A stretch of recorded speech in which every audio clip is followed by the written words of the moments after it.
So congratulations, your business is doing well, you're overwhelmed, and now you're starting to think about what should be my first hire? What should be my first leverage point so I can start to build my real estate empire? I'm going to go through all of that today. I'm going to take you through, should you hire a executive assistant, a showing assistant, an ISA? Who should come first? What's the best? I can tell you from doing this for 20 years, selling over $1 billion of residential real estate, coaching agents all across the country, and masterminding with some of the greatest agents on the planet, there is a model that works, that's tried and true, that you're going to want to follow. And I see people mess this up all the time. So make sure you stick around at the end. I'm going to really try to put a bow on this to make sure that you don't maybe make some mistakes that I've seen so many other people make.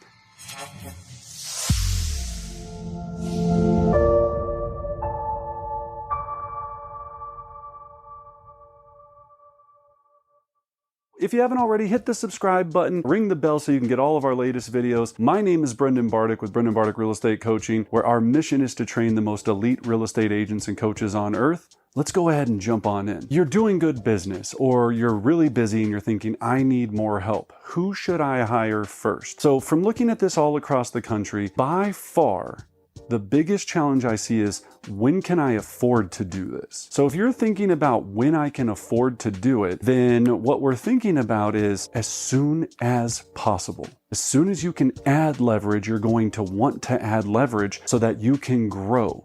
And I see agents that have stayed as single agents for 20 years and they enjoy that, or so they say they do, but they don't have a business, because what happens in that situation is they get sick, they don't sell, they don't make money. They go on a 6-month vacation, they don't sell, they don't make money. Whoever you are, you want to start to grow a real estate business, or you're always going to be trapped in this cycle. So let's talk about that first hire. The first point of contact when you can do it as soon as you can afford it. That's fine, I guess. My recommendation is anywhere from 15 to 20 deals is when you want to insert that first piece of leverage. So when you're at 15 to 20 transactions, now price point would matter, of course, and certain variables, but that's when you're doing, and when I mean 15 to 20 a year, not 15 to 20 in 4 years. You're like, I finally made it to 15 deals, I'm hiring an assistant. No, when you're doing that in a 1-year cycle. So if you do that your first year in real estate, you hit 15 deals, you're probably at that point where you're cranking it, your business is going solid enough,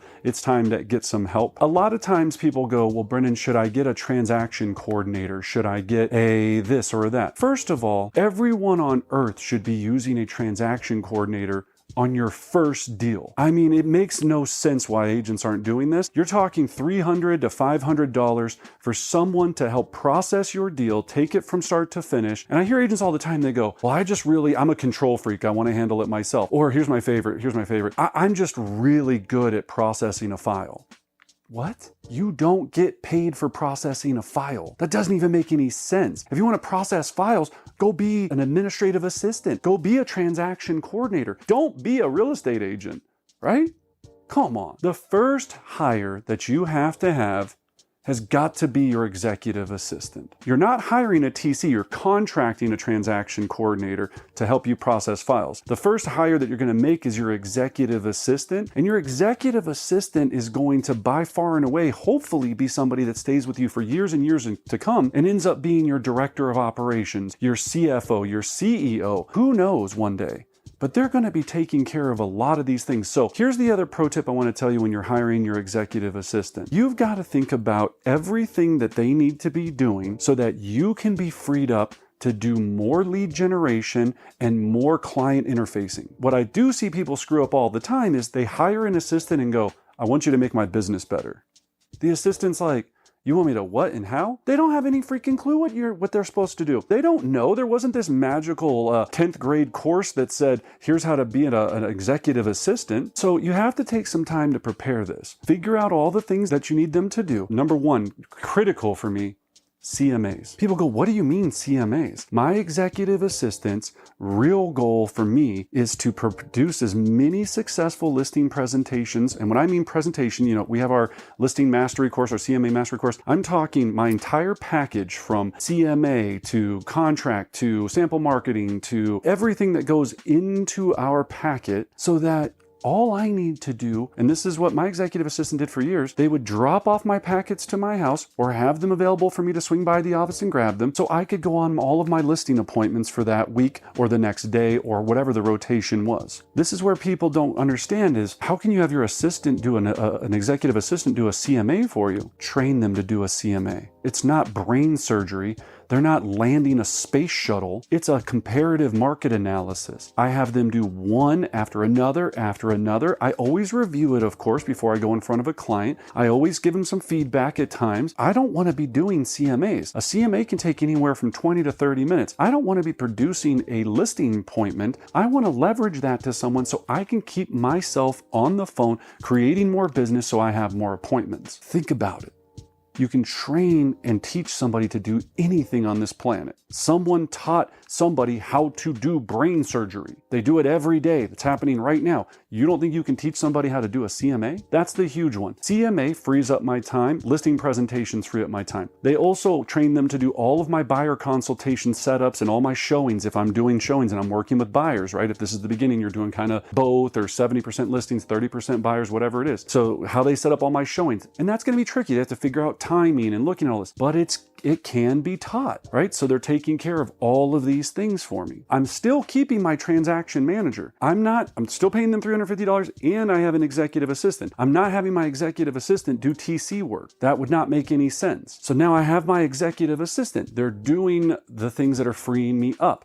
Now, I also want their help with my calendar, helping me schedule things, events, client interfacing time, giveaways, our 10/25/90, right? So every 10th of the month, we're doing our client giveaway. Every 25th, I'm doing a business spotlight. Every 90 days, I'm doing a client appreciation event. They're helping me coordinate all of these things. It's fantastic. They're helping me all the time make sure that I'm doing the things that I need to do to make sure that I can stay on the phone or in front of clients. So make sure you have a clear understanding of what that list is. I hear people say all the time, I want them to do marketing for me. Define it. Does that mean your 33 touch, right? What we use all the time, our 33 touch system, 12 direct mailers, 12 digital market reports, 4 phone calls, making me do the phone calls, 5 personal touches every year. That's a 33 touch. Are they helping you with your farm and making sure that your EDDM mail service is going out and they've got all that scheduled? Like next piece of that, they should be having a very detailed, here's a scary word, schedule. They have to know a schedule. If you come in every day and just start yelling at them because you asked them to do, this is another thing that I see people screw up all the time. You just start yelling at them to do random stuff every day, day after day, and you don't have a rhythm or what we call a cadence of success, a rhythm of scheduling and calmness. You have to stop reacting and start being proactive so things can become easier, smarter, more efficient. So think about that. Your executive assistant is amazing. Now, when we're talking about pay structures for executive assistant, I've seen everything. What I see that works the best is a base salary plus a bonus structure, and that bonus structure has to be tied in to the key drivers of what you're wanting to have happen with your company. Here's what I hear all the time. I give her $100 for every closing. I give him $75 for every time we have a closing. Okay, you could do that. Do they have any control over how many closings you have? They don't. You're thinking to yourself right now, well, if they work really hard, we have to have more closings. No, what you want and what they have control over is a couple of things, specific activities. So for example, one of those activities could be making sure that every month you put a certain amount of leads into the system and process them 100%, meaning using your system, your 33 touch. Growing your met and haven't met database, meaning that, so a met, right? Those 33 touches we just talked about. You could set a goal that every quarter you want to add 50 Mets, 50 people that know you, love you, that would buy and sell real estate with you that are on your 33 touch program. That they can be successful for. They cannot be successful on the fact of you being lazy, not making your calls, not doing what you need to do, being a terrible at conversion or whatever your problem might be, and then they're not making any money because you're not having closings. Bonus them on the activities that lead to the outcome of what you want. They'll be much more happy because they'll have more control over it. You'll be much more happy because it'll propel you so much faster instead of hoping on the outcome, which is the closing. Does that make sense? Pay is going to depend upon all types of things on your region, right? Some areas it might be 30 grand, some areas it might be 60 grand, some areas it might be more than that. Just depends on the cost of living in your area. Go online, Google the job posts, see all the different offerings that are out there. There's tons of different Wise Hire, Indeed, Craigslist. I've found talent from all of them. The one that we utilize the most is Indeed, but I have found amazing talent from Craigslist. I have found amazing talent from Wise Hire, and I found amazing talent from just posting on social media and letting everyone in my planet know that I'm looking for this person. You got to make sure the whole world knows what you want, and don't do this. Here's where I see the failure all the time. Well, some new agent in my office isn't doing a lot of business. You know what I'm going to do? Let me make them my assistant. No. No, no, no. You have to have a hiring strategy. Think about the skills that you want in an executive assistant. The DISC profile. When you're looking at an executive assistant, you want a high S and a high C. You don't need them to be a high D and a high I. That's hopefully what you are. And if you're a high S, high C, I still don't think it would make sense for you to have a high D, high I executive assistant because you need someone to be extremely detailed. Details is what you're looking for here. You need to make sure when they're posting a marketing post that there's not, things that are misspelled. You need to make sure that when you tell them something, they're going to go, yes, yes, yes, got it, and not sit there and try to conceptualize things and try to look at all the big picture of things. You got to be careful with this. I'm not saying you can't have a very successful DI, we're talking about the DISC profile here, DI executive assistant. I'm just saying it's what you really want. They'd have to be really good at this, but love focusing on being improving their attention to detail skills and their clerical skills and ability to make sure that you're taken care of instead of sitting there talking at the water cooler for 9 hours. You don't want a high I executive assistant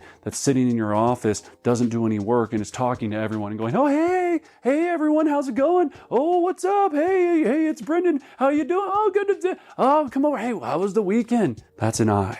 We don't want an I in that role. So be careful on the personality styles. It's very difficult to make somebody do things that are not innately in their personality code. Make sure you check that out. Now, there's lots of companies that'll do these tests for you. You can go to Tony Robbins' website. He's got a great DISC profile thing you can do there. Everywhere there's things for doing it, but you'll know. Think about this after you're talking to them and you're having a couple of interview questions with them. Just think about it. Do they seem like a very bubbly, outgoing person? And they're constantly talking. They want to talk to you for hours about this, that, and the other. Are they getting straight to the point? Are they aggressive? You want somebody that balances you. Do you want somebody that's aggressive, being like, every day? No, you want somebody that goes, hey, good morning, Brendan. I've got everything taken care of. Is there anything else I can do to make sure that you're prepared for the day?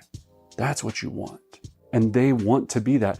They don't want to necessarily be the star out in front and having to talk to clients and do cold calls and sales and open houses. That's not what they want to do because that doesn't resonate with them, just the same way things don't resonate with you. So make sure you find this pairing. This person will change your life. The book that I recommend before hiring your first assistant is called Rocket Fuel. You want to find your integrator, right? That's what they call it in the book. And if you find this person and you take some time, and they also have a website where you can take this evaluation to see if they're the person that could be the right fit. Check that out. Take some time in doing this. Don't just pick some random person. Leverage is everything.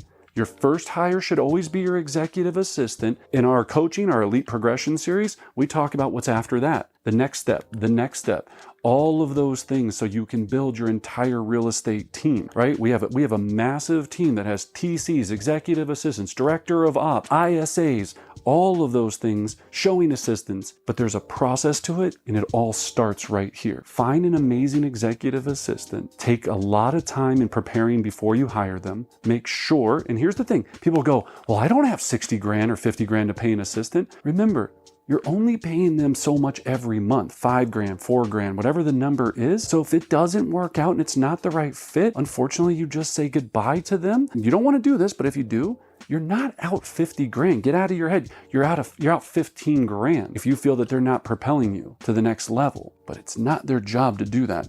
It's your job to make sure you find the right person, give them the right standard schedule and outcomes, and then grow together. If you do this, I know you'll have great success.